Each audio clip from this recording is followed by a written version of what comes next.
And I will have the call for the game, Ohio State and Michigan. Now, these picks have been heating up a little bit. I know that I was ice cold, absolute freezer box early in the year, and yet we have come back. In the last 3 weeks, we are 11-3, and now 31-34 on the year as we get all set for this week's games. Okay, here we go. Live in Ann Arbor, Michigan hosts the number one team in the country, Ohio State, in the game. Now, I think it's important to understand how these two programs have built themselves. Now, this is from an outsider's perspective, but Ohio State has built themselves as a program that can perennially contend for and potentially win national championships, and they were able to do that a year ago. Michigan, on the other hand, since COVID, under Jim Harbaugh, decided to specifically target and build themselves to match up with and beat Ohio State, which they've now done 4 straight times. So that's where we come into this game, is a matchup, a style. These two rosters, what are they good at? Where are their strengths? Where are their weaknesses? And how will that play out in this ball game on Saturday in the Big House? That's always a fascinating aspect of this, because obviously Ohio State, you would say, has the advantage from the skill perspective and the speed perspective. And then, at least in the last 4 years, Michigan has had the advantage in the trenches, and they've been able to be more physical, in particular on the defensive line last year, specifically with Kenneth Grant and Mason Graham. Michigan wants a game that's close in the second half so that they can continue to lean into that physical nature. Everything that they're built on and about starts with their physical nature, defensively and offensively, which is why when I talk with anybody in that building, all they talk about is give us a chance, make it a close game in the fourth quarter. And they feel like that toughness will pay off for them in the fourth quarter, which it has by and large in the last 4 years. Now, they didn't, kill Ohio State with the run game maybe the last 2 years in the fourth quarter like they did in 21 and 22, but they were good enough. And they got the proper conversions. They got enough conversions with the run game late in order to go get late scores and ultimately win the game. And last year, obviously, was, let's face it, a pretty shocking result as Michigan came into that game as 20-point dogs. So, candidly, I don't care what the line is in this game. This is a much better version of Michigan than went to Columbus last year and ended up beating the eventual national champions. It would shock me if this game is not close late, which is exactly what Michigan wants. By the way, weather forecast, exactly what Michigan wants as well. 30s, 50% chance of snow. I mean, if you wake up and you're Sharon Moore and you see that weather forecast, you're like, yes, please. That's exactly what he would hope for. On the injury front, both programs are dealing with injuries right now. On the Ohio State side, it's Lorenzo Styles, the defensive back, the nickel back. He's questionable. And then obviously the two big ones, the wide receivers, which did not play last week, Jeremiah Smith and Carnell Tate. Now, I remain optimistic that both of those guys will be on the field. Jeremiah Smith was actually on Caleb Downs' podcast earlier this week and basically alluded to the fact that, I'll be ready to go. I do think Carnell Tate will also be ready to go. I think the question for me more so is about effectiveness rather than availability. These guys will likely play. I remain very optimistic that they will play. But it is about effectiveness because, again, these guys are like sports cars, right? You get a dump truck in there, it doesn't matter if there's a flat tire. A dump truck can still be a dump truck, right? But when you are out on the outside and it's about precision and timing and skill and speed, it's more like a sports car. And one little thing that's wrong with a sports car doesn't allow that car to perform at the top end of its ability. Well, it's the same thing with wide receivers. So the effectiveness of Smith and Tate, I think, will be something that all of us are interested in early in that game and certainly be well aware of. On the Michigan side, it does feel like Jordan Marshall, who hurt his shoulder against Northwestern, I think he's probably going to be on the field. I remain optimistic that he will play. Again, effectiveness rather than availability. I think it's probably a pain tolerance deal with Jordan Marshall. He was so effective. After Justice Haynes, of course, went out. Justice Haynes was probably the best back in the country. Then all of a sudden, Marshall stepped in when Haynes got injured and had to have the foot surgery, and Marshall was outstanding, and that run game seemed to be the vintage Michigan run game. He went down against Northwestern. They were able to run the ball well against Maryland, again, leaning into that offensive line. I think Marshall will be on the field. But I think a bigger question would be Max Bredesen. And I know he doesn't touch the football a lot, but when you're going to try to lean into the physical nature, you've got to have the guy that you would say epitomizes that physical nature, and that's Max Bredesen, number 44. Now, if you watch Michigan at all, which I have intently all year long, you would know that Max Bredesen is about as important a player to their offense as anybody. And he doesn't even touch the ball. It's because of his threat as a blocker. Again, toughness, physicality. The ball generally finds him. Wherever he's going, the ball follows because he's devastating as a blocker. He was in a boot and crutches after the Maryland game, and so his availability is called into question, and his effectiveness is called into question. Now, knowing Max as well as I do, and it's, I think this guy is as tough as they come in college football, and I would be shocked if he doesn't try at least to play. Again, effectiveness over availability. Now, when you get into the actual matchup here, let's start when Michigan has the ball. They're best, and we all know it, when they're able to establish the run and then allow their young quarterback, Bryce Underwood, to throw the football off of the run game. Whether it's him getting outside of the pocket, utilizing those movement throws, they're not as good if you put them into a box where he doesn't have the RPO, he doesn't have the play action, and he just has to sit there as a drop back passer. Plus, that's a matchup that is really tough for a young quarterback because this Ohio State defense disguises their coverage as well as anybody. They also match in coverage as well as anybody, whether it's man or zone. They produce tight windows for the quarterback to throw the ball into. So it's tough to know what defense they're in, and even if you do know what defense they're in, the windows are very tight. So Michigan cannot get into a situation where they're in a drop-back game against this Ohio State team. The pass rush, even though it hasn't been devastated, has been effective, in particular when you get into those positions where the quarterback has to sit there and drop back. We saw that last week against Rutgers with Caden Curry. So them running the football, speaking of Michigan, is paramount in this game, and I think we all know that. Getting to those tight ends, getting the ball out to Andrew Marsh. Patricia will have some disguises cooked up. Matt Patricia, the defensive coordinator. That's going to be a great matchup to watch. Then when Ohio State has the ball, here's the key for Ohio State. Be yourself. Last year, I felt like they got sucked into trying to win the toughness battle, and they weren't going to do that against Kenneth Grant and Mason Graham. And Michigan was allowed, or they were able, to just sit there in what I would consider to be a very safe pass defense. Two safeties back. They were able to double team Jeremiah Smith and Emeka Ibuka at times and stop the run with a light run box where they didn't have to commit resources in order to stop the run. Now, they don't have Grant and Graham anymore. So do they have to commit resources to stop the running game of Ohio State? That's question number one. Question number two is, what type of game plan is Brian Hartline and Ryan Day going to use in this ballgame? Because if they're themselves and they attack on the outside, and more specifically down the field and attack those safeties from Michigan, that would be advantage Ohio State. They did not do that a year ago, and they got sucked into this run game where they did not want to throw the football on the outside, and they played too safe. I don't think they're going to do that. They learned the lesson last year. We saw that in the playoff when they came out and turned into the Death Star Supernova that just attacked down the field against Tennessee and against Oregon. So if that lesson bleeds into this version of the game, I think that we'll see Ohio State be a little bit more aggressive. They got Smith on the outside. They got Tate on the outside. They got Max Clare, a great tight end. They need to attack those safeties of the Michigan Wolverines. Going to be a great game. Big Noon Kickoff is going to be live at 9 a.m. Lots of guests, lots of big stars on the 3-hour edition of Big Noon Kickoff. And then Gus, Ginny, and I will have the call of the game at noon on Fox.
steady, but not as bad as it was. So it's getting better.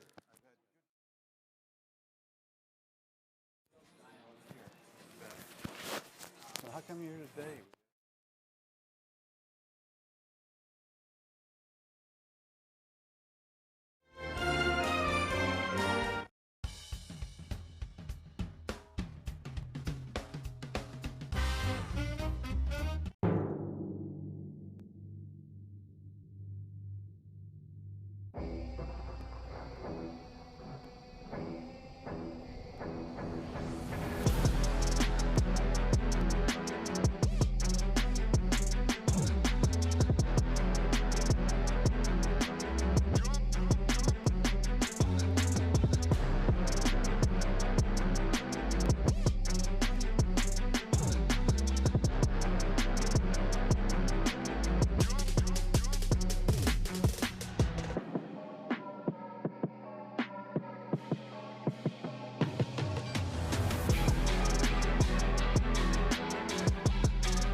Well, if you would turn me up, then maybe you could hear me.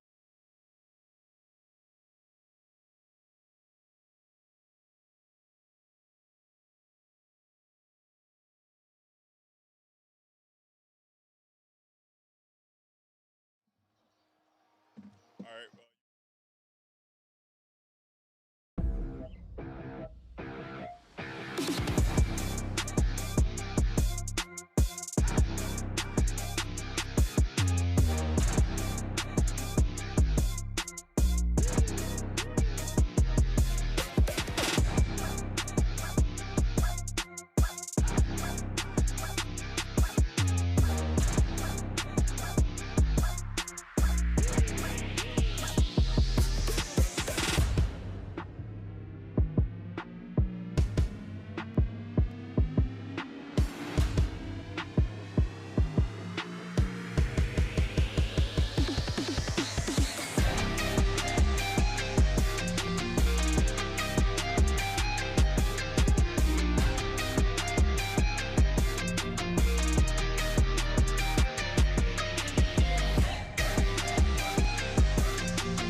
Both wins and the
the sun went down in the desert.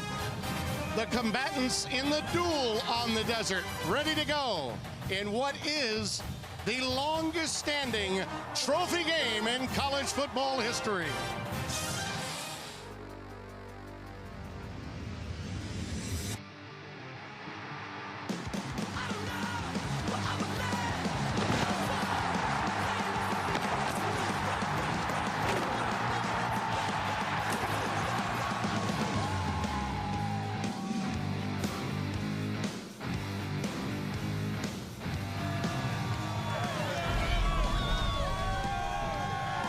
Every game at home has been a sellout for the defending Big 12 champion Sun Devils of Arizona State. Tonight, they look to put the capper on and close out their year with an opportunity to defend their Big 12 championship, but worst case scenario, get to the biggest bowl opportunity that's available. As they make their way through the Pat Tillman Tunnel, and Sparky is ready to go. Should be quite a matchup. Here they come.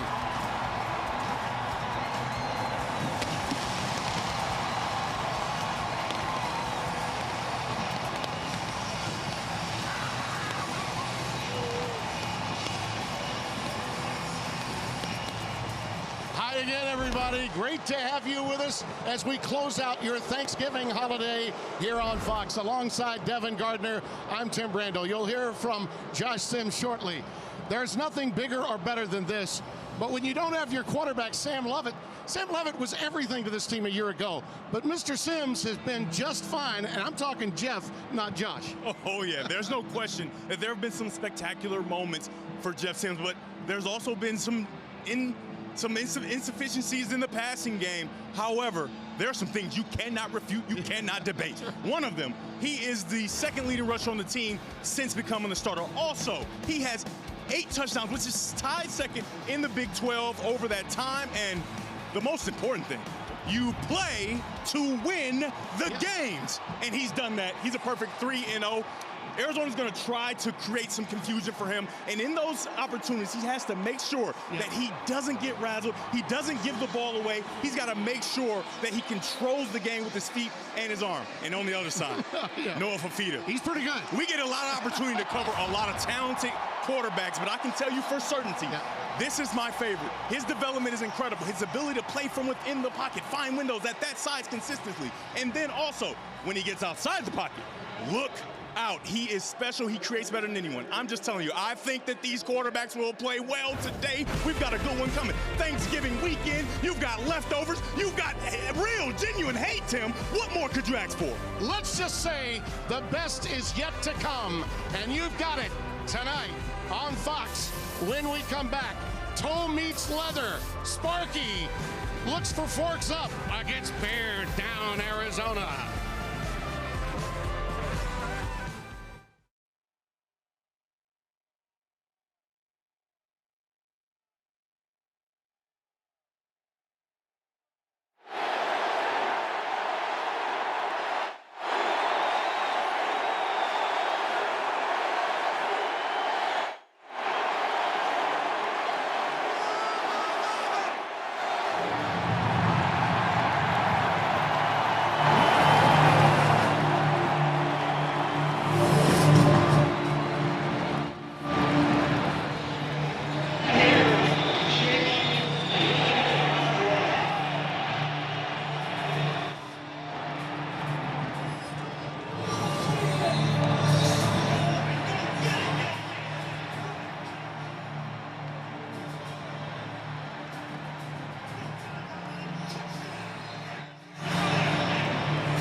Nebraska Stadium. Reminds me of what used to be Sun Devil Stadium, where so many incredible Fiesta Bowls were played. It's electric in here. Arizona won the toss, deferred, so Arizona State will receive to open the game. Ian Wagner will kick it away. Jaron Hamilton is in single safety. And we've got a touchback. We'll bring it out to the 25-yard line. And let's go down to Josh Sims right now. Well, Timmy B, whether you're a player, a coach, a fan, or someone who just lives in the state of Arizona, you know the significance of the Territorial Cup. This is a rivalry that divides households. I spoke to Justin Watley, defensive lineman for Arizona State, said we flat out just don't like them. On the other side, Trayton Stukes, he grew up in Arizona. He has played in this rivalry. He's been on both sides of it, and those wins feel nice, but those losses sting just a little bit more. They're focused on this one, Tim. The evolution of this team without Levitt means Raleigh Brown has been a go-to running back. He's right behind Sims. Play fake to him and a quick out taken by Jordan Tyson, and he's wrapped up quickly. Michael Dansby right there with him. As you look at Sims, talk about a circuitous route. Began his career unable really to take a snap at Nebraska. Then he made his way elsewhere. He's been at Georgia Tech and now here at Arizona State with an opportunity to close out his season. And he picked up where Levitt left off, and the team has really rallied around him. Brown off the right side. Going right behind Scott. In the Hawksnor, Max Harris with the stop. That'll be about 2 yards shy of the first down. So 3rd down and 2. This Arizona defense has been tough under the tutorship of Danny Gonzalez, a former head coach at New Mexico, who has done a remarkable job, and he matches wits with Marcus Arroyo, the offensive coordinator for Arizona State. Only 34% on 3rd down conversions this year, ASU. Brown trying to get outside. Great coverage on the edge by Arizona. Deshaun McKnight shoved him out shy of the necessary yardage. It'll be 4th down and a yard to go. This is an outstanding job by Deshaun McKnight. First hitting and extending, and then getting outside to protect the edge. Even though he was an interior defender, the edge was given up, but he finds a way to scrape outside and make that play. That's a really nice stop. But you've got Arizona State with their offense still on the field. They will not hold anything back tonight. They're going to go for it. Can you say, roll the dice? And we've got a Marco down. Kenny Dillingham got a timeout. He was ready to run something. They're first of the half. I think he's mouthing that there was no motion on that play. The moment he saw it, he called a timeout. There was a mix-up in alignment there, and he, rather than taking a penalty, he said, you know what, we're going to call a timeout here. And if they're smart, they'll run the football because their guy is here, Mr. Cam Scatterboo. Oh, yeah. Yep. Scatter what? Scatterboo. Oh, yeah. Scatter did, scatter done, and scatter on IR right now, making his way back home. Yeah, but you knew he would not miss this one. Yep. I mean, amazing to watch. And Arizona State is now rethinking, and they're going to punt the football away. I am not upset with this decision. Would have been happy either way. As soon as he saw motion, he called that timeout. Kenyon Floyd to Luke Wysong. Fair catch after a 36-yard boot. And Noah Fafita makes his way out. This young man has been just a model citizen quarterback ever since he made his way from Huntington Beach, California, into Arizona. Yeah, Tim, a quarterback who's already really good. This year, he has taken huge strides. I mean, his improvement playing from within the pocket has been special. I can't tell you how difficult it is at that size. I'm 6'4", and it's difficult for me. He has done an outstanding job learning to find windows, and you'll see an example of that all night. Ismail Mahdi is the setback, the senior from Murphy, Texas.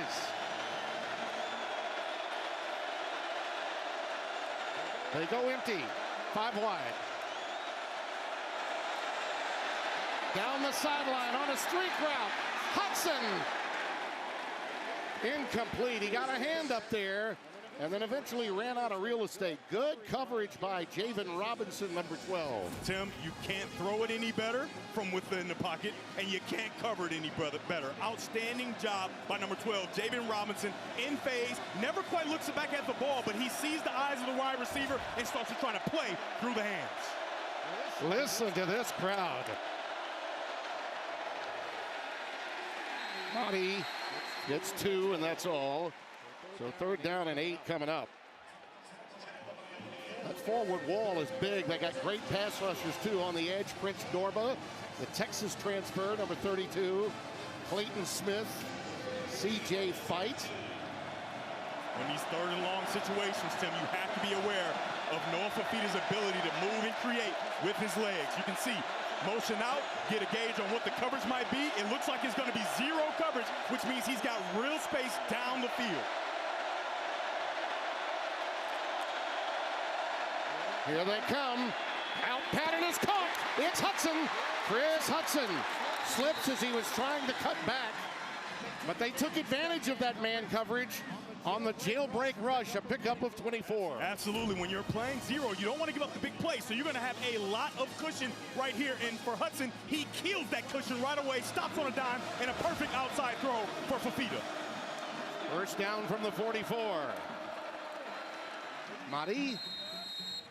They've been strong against the run. Brian Ward, the defensive coordinator, has been counting on that all season long. The ability to throw from within the pocket. You get that ball outside perfectly. Again, really nice coverage by Javen Robinson, number 12. However, a perfect throw beats good coverage every single time.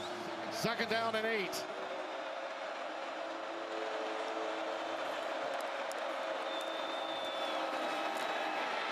Fafita. That's a great example right there, Devin, of staying in your lane and making sure Fafita can't get outside you. Lane integrity, 2 big words from Brian Ward, the defensive coordinator. 3rd down and 7. There's Seth Dagey. Looks like you got 0 coverage again. This back end is wide open.